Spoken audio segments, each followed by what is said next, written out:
Bibliophiles of the internet, my name's Adriana, and today I'm here to do the 2 books, 1 stone tag. I figured the week this goes up, I'll be busy with the reading rush, you'll be busy with the reading rush, so why not just do a tag with interesting questions that's short and sweet? This tag was created by Sean the Book Maniac, and I saw it done by Kazen from Always Doing, so their videos will be down below, definitely check them out. But also there's a couple of questions I'll be skipping because they're about low-rated books or books that you hated, and I'm just not in the mood to be spreading that kind of energy, so I'm gonna pass. All of these questions are inspired by the number 2 or bookish things that come in 2s, so let's get started. Number 1, the second to last book you read. At the time I'm filming this, I think that would have to be From Twinkle with Love by Sandhya Menon. I went into this book feeling wary because people love to sing praises about Twinkle and Sweetie, but they don't seem to love Twinkle that much, but I have to say I really enjoyed this book.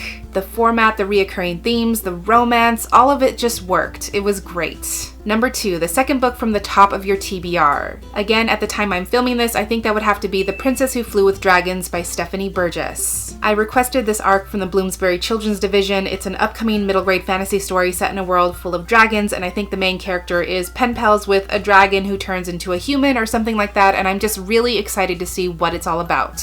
Number 3, 2 great books written by the same author. I'm gonna take this time to just gush about Austen Chance. He writes primarily fantasy stories, but in everything he does, he writes own voices trans romance, and the way he gives trans characters happiness and the happy endings they deserve is just the best. Obviously, I highly recommend Peter Darling, which is such a unique and thoughtful trans reimagining of Peter Pan, and I also really love Caroline's Heart, which is 100% witchy Wild West vibes meets Howl's Moving Castle vibes, and a story that is just beautiful and soft and domestic. Number 4, 2 favorite books so far in 2019. There have been so many books I've read so far that deserve so much recognition, but if I had to choose only 2, they would most likely be Hunger by Roxane Gay and Cantoras by Carolina de Robertes. Both of these books I think were not only elevated and layered and complex, but they were so honest and forthright in the respective journeys they explored, and I just can't stop thinking about these books. And again, those are just 2 standouts among many. I still firmly believe I haven't even read some of the best books that 2019 has to offer yet. Number 5, 2 new favorite booktubers. The first one is B from Bookish Pisces, who I believe I found through the NB BookTube tag because they're non-binary, but also after June's BookTube Roundtable Discussion live show. I felt they were very well spoken, and we share a lot of the same views when it comes to representation and queer books, among many things. And another person I just subscribed to recently was Booked with Jamila. I believe her July TBR was in my suggested videos, and I thought she had a really cute thumbnail that made me want to see more, and she just has that great new booktuber energy that's so fun to watch. And finally, number 6, 2 fabulous quotes from books you've read recently. The first quote comes, of course, from Cantoras by Carolina de Robertes. It had never once occurred to her to think of a woman the way one thinks of a man, not consciously, not with the serious part of her mind, until she saw that look in Flaca's eyes as she handed over the skillfully wrapped package of raw meat. That linger, that message of hunger, a declaration of wanting, all in a look.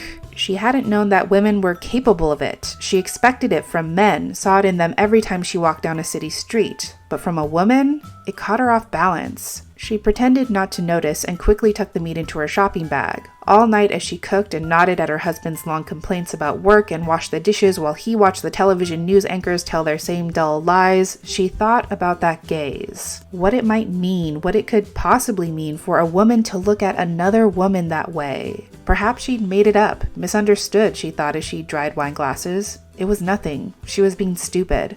No reason to keep thinking of that butcher with her lean grace and muscular arms. She heard a splintering sound, and only then did she notice that the wine glass had burst under the pressure of her hands. And the second quote I just can't stop thinking about comes from Love from A to Z by S.K. Ali.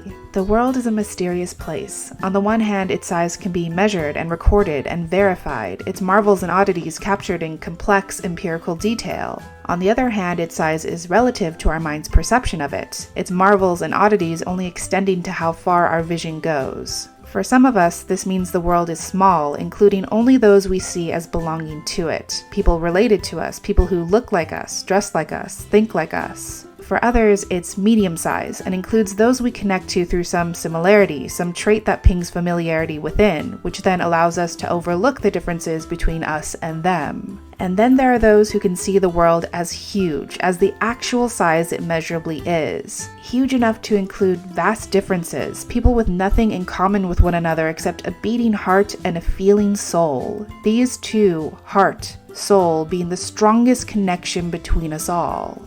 So those are most of the questions from the 2 books, 1 stone book tag. Feel free to answer any of these questions yourself down below in the comments if you would like, or let me know what book you're currently working on for the reading rush. But that's everything I had for this tag today. Thank you so much for watching this video. I really hope that you enjoyed it, and I'll catch you on the flip side of the page. Bye!